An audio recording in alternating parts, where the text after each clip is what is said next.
ازيكم عاملين ايه؟ يا رب تكونوا كويسين. تعالوا بقى مع بعض كده في البداية نشوف صينية السعادة دي عملناها ازاي. ايه يا صينية السعادة؟ طبعا المحاشي مفيش اي حد ما بيحبش المحشي باشكاله والوانه وانواعه. فاحنا هنعمل النهاردة كذا نوع محشي مع بعض كده، وهنسمي الله كده ونصلي على الرسول في البداية في كومنت. واحب ان انتوا تشجعوني في البداية بلايك وشير ومتابعة للصفحة. ويلا هنسمي الله. انا معايا هنا البدنجان، كميه البدنجان اللي انتوا تحددوها اللي انتوا عايزين تشتغلوا بيها بقى، تمام. انا هنا بفضل عندي البدنجان الابيض. بوريكم هنا في البدايه بيتقور ازاي. وكمان معايا الممبار برضو الكميه اللي انتوا تحددوها، غسلته لما نضفته وخليته ايه زي الفل كده، وهنا بقطعه. بجهز كده للمحاشي في البدايه، تمام. نقعته كده نقعة كويسة بالخل والدقيق والملح والليمون، وغسلته غسلة مظبوطة، تمام. يلا بينا بقى نجهز الخلطة بتاعة المحشي معانا. انا هنا معايا حوالي 6 بصلات وقرن فلفل حامي وقرن فلفل بارد. جيت في الحلة بتاعتي كده حطيت حوالي نص كوباية من الزيت. ولو عايزين تضيفوا سمنة مفيش مشكلة، ضيفوا سمنة. ونزلت كده البصل بالفلفل معايا. انا مش اقليه او هحمره. انا كده بس بقلبه في الزيت، وهنزل عليه بحوالي كيلو ونص او 2 كيلو من الطماطم مصفيهم طبعا. ومعايا هنا 2 شبت و2 كزبرة و2 بقدونس. تمام كده. هسبك بقى التسبيكة بتاعتي دي، هسبكها ازاي؟ يعني البخار ده هيطلع منها ولحد ما تصفي المادة الدهنية بتاعتها كده، تبقى كده معايا مظبوطة، تمام. في المرحلة دي بقى هبدأ كده ان انا اضيف الخضار اللي انا غسلته وقطعته زي ما انتم شايفين كده. وكمان كنت غاسلة الرز من غير ما يتنقع طبعا ولا اي حاجة خالص. هروح جاي ضايفة عليها كمية الرز بتاعتي، حاطة هنا حوالي 2 كيلو من الرز، تمام كده، علشان بس تكفي كل الخلطة اللي انا عاملاها او كل المحاشي اللي انا عاملاها. كمان هروح جايه بقى ضايفه معلقتين من الصلصه، معجون الصلصه. وكمان كنت شايله شويه بصل كده فريش على جنب، هضيفهم برضو. هنا هضيف معلقه بابريكا، معلقه ونص فلفل اسود، كزبره ناشفه، كمون وملح، وشويه نعناع ناشفين. دول اختياري، النعناع الناشفين. وطبعا ما ننساش الملح بتاعنا يا جماعه، نظبط الملح. وهنا بحط لكم البصل الفريش اهوت، وهقلب الكلام ده كله. كمان ما ننساش معلقه هريسه شطه. دي برضو اختياري، عايزينها ضيفوها، مش عايزينها خلاص تقدروا تستغنوا عنها، بس بتدي تست حلو قوي للمحشي.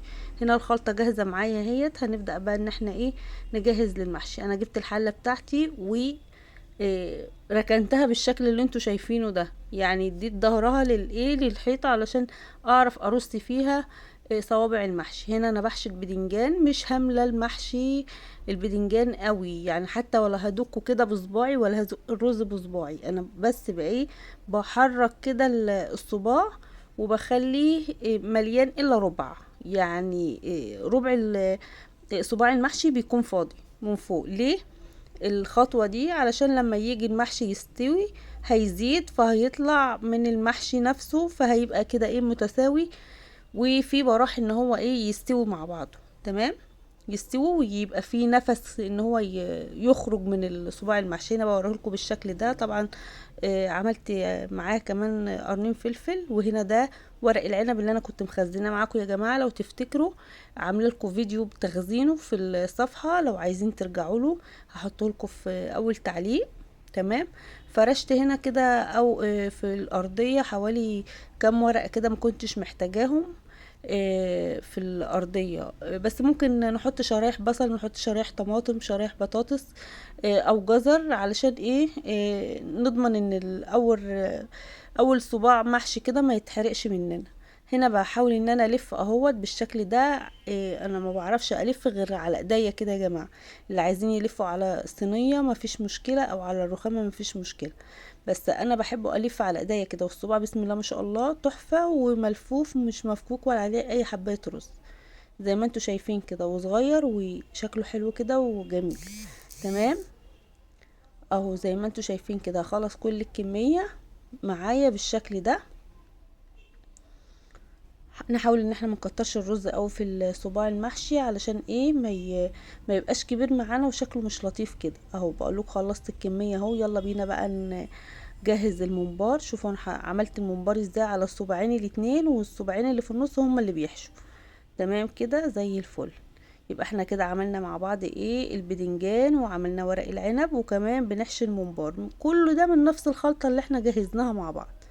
تمام. هنا بزود بقى المحشي بتاع الورق العنب بالشوربة. الشوربة طبعا معايا فيها ملحها وتوابلها وكل حاجة. حطيت طبق في البداية كده، والمحشي يكون بسوى الاول صباع. هنا خلاص اتشرب اهو، هديت عليه النار وسبته مع نفسه يستوي. ده برضو البدنجان هنزل على كل صباع كده اسقيه بالشوربة. تمام. والشوربة تكون يعني محصلة ربع الصباع كده من تحت، عشان ايه يستوي براحته وما يبقاش الشوربة فيه زيادة. هنا خلاص برضو غلي اهوت وبدأ يتشرب. هروح جاي مهديه عليه النار لحد ما يستوي يبقى بالشكل ده. بوريهولكم اهو. تمام. مفيش احلى من كده. هنا غليت ميه وحطيت فيها في الفلاء بتاع دوت سوري، حطيت فيها طماطمايه وبصلايه، ونزلت ايه بالممبار معايا بالشكل ده. وهحط ملح وفلفل اسود. واول لما يغلي هروح جايه مهديه النار وهسيبه يستوي على نار هاديه. هنا خلاص استوى معايا. قعد معايا بالظبط على النار ربع ساعه وكان استوى ما شاء الله. هنا بحمره اهوت. احنا بنحب لونه فاتح كده شويه، مش قافل قوي. وخلاص كل حاجه استوت معايا. يلا بقى نشوف النتيجه عامله معانا ايه. ما شاء الله كل حاجه تحفه. عايزه اقول لكم كل انبهر بصينيه المحشي الخطيره دي. عايزه اقول لكم طعمها كان تحفه يا جماعه والله العظيم. هرص برضو هنا الممبار زي ما انتوا شايفين بالشكل ده. وطبعا عايزين نعمل جنبه فراخ، عايزين نعمل جنبه لحمة، عايزين نعمل جنبه بانيه، عايزين نعمل جنبه اي حاجة ممكن ناكله كده من غير اي حاجة جنبه. حاجة تحفة كده وبجد طعمه جميل ومش محتاج اي حاجة جنبه. هنا كان معايا طاجن برضو ورق عنب بالكوارع. حطيته لكم هنا اهوت في النص عشان تشوفوه. طبعا ده كنت عاملاه في فيديو لوحده، اللي عايز يرجع له برضو. والكوارع المخلية هحطه لكم في صندوق الوصف. ودي كانت النتيجة معايا. يا رب الفيديو يكون نال اعجابكم.